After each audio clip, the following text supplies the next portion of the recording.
Hey everybody, and welcome back to my channel today. My name is Christian, and today we're here to talk about the 11th album from the Red Hot Chili Peppers. It is titled The Getaway, and a little background on the Red Hot Chili Peppers from me. I've always been a big fan of the Chili Peppers. I came into them a bit late, probably around 2008. I bought the Live at Slane Castle DVD and fell in love with all their old stuff, and then picked up Stadium Arcadium and thought it was okay. The singles were really what saved that album for me, and I've never truly hated a Red Hot Chili Peppers album. I've never actually disliked one. I was one of the very few people who really enjoyed I'm With You. I thought it had some great songs, and I think it's called Happiness Loves Company. I thought was an incredible song from that record, and I really enjoyed it. It was the first Red Hot Chili Peppers album that had come out when I'd been into them, and I really liked it. And I didn't really understand why it was so hated, but when they announced this new album, The Getaway, I was pretty excited, and my excitement was immediately dulled when they released Dark Necessities along with that announcement, which I think is an incredibly boring song with some really questionable things going on throughout the instrumental, and the vocals are pretty uninspired and pretty flat. And after that song came out, I had my expectations lowered, but I was still hopeful. And so I popped on this album, and oh no, it's just so boring. It is so completely uninspired and not even formulaic, but just boring. There is nothing exciting going on in this record.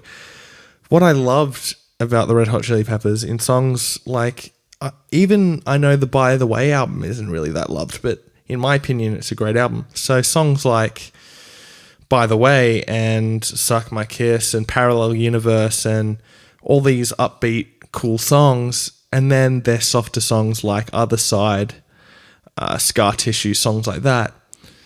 They know how to write good songs. They know how to write good, funky, upbeat songs, and they know how to write slower songs. And on this, there is nearly no upbeat moments. It's a really weird structuring of this album. It starts off, and the first 8 tracks are all slow, boring songs, and then they get a bit upbeat towards the end of the record. It's a really weird structure. I don't know why you wouldn't put the more upbeat songs at the beginning of the album to try and get people in. But overall, the songs are just badly written, and they're really sloppy. And one of the main things you'll notice on this record is a distinct lack of guitar.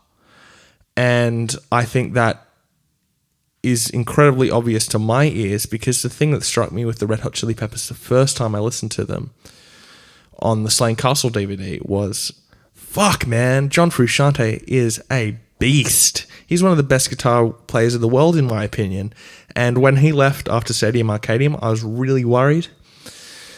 I know that they had Josh, their new guitar player, as a backing guitar player for the Stadium Arcadium tour. Apparently he was mentored by John Frusciante through all that, and the thing I can say to that is, just because someone teaches you how to play their songs doesn't mean you can write like them. And really, from what I've seen both live with Josh and in the recorded output he's done, he's just trying to mimic John Frusciante and trying to be that guitar player. On I'm With You, he got away with it. I thought he wrote things that were appropriate to the music, and I thought Flea and Chad Smith really drove that record home. And on this record, nobody's doing their job. Chad Smith, one of the best drummers of the 20th century, even earlier than that, the Chili Peppers have been around since the 80s, but one of the best drummers of the last 50 years, is barely on this record.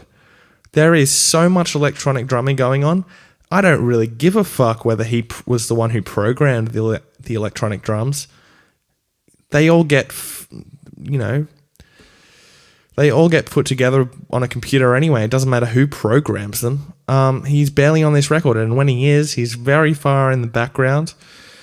there's no exciting moments on the drums on this record. It's like he barely was in the room for writing, and which is really odd because apparently they write all their songs jamming, which honestly you can kind of tell with the soundscapes going on this record. You can tell that they were jammed because they're pretty repetitive and pretty boring, and there's not really, it's like they just jammed and were like, cool, Anthony, write some words over that, and that's just, we'll leave it like that, and we won't go back and go over it and try and make it more interesting. We'll just leave it.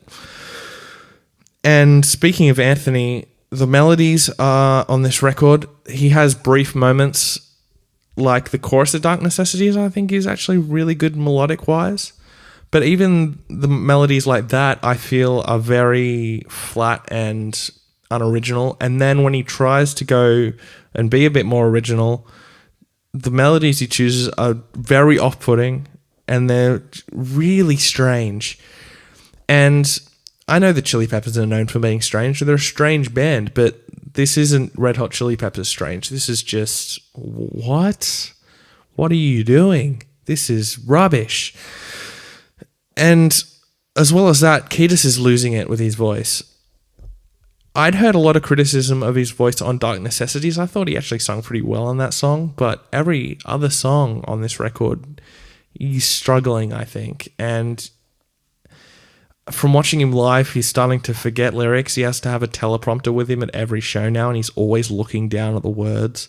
He's just losing it. I just think he's lost all motivation for being in a band. I think his health is deteriorating rapidly after his years and years of drug use. They're starting to catch up on him, and I think it's really affecting his output. There are also absolutely no catchy choruses on this record. Chili Peppers are known for their catchy choruses. Anthony can really write a melody, but he's lost it, as I said already. This album is also way too long. Maybe that's just because every song is boring.